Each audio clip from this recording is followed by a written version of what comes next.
Всяко дете е уникално и различно.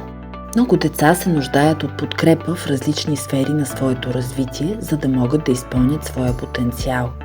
В детски терапевтичен център Ваня вече 5 години предлагаме индивидуални терапевтични сесии от страна на квалифициран екип от специалисти в сферата на ерготерапията.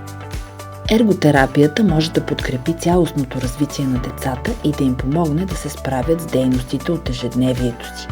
Терапията се провежда през игра и е приложима при деца с най-различни нарушения в развитието и увреждания, включително аутизъм, ДЦП, синдром на Даун, хиперактивност, дефицит на вниманието, дислексия, обучителни затруднения, изоставане в развитието и сензорната преработка.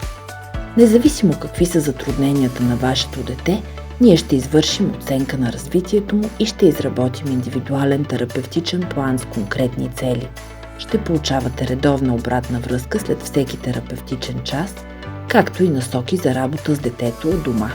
Нашият център работи с педиатричния ерготерапевт от САЩ, доктор Илейн Стръдърс, която подкрепя работата на терапевтите. Ако искате да помогнете на вашето дете да достигне потенциала си, свържете се с нас за първоначална консултация.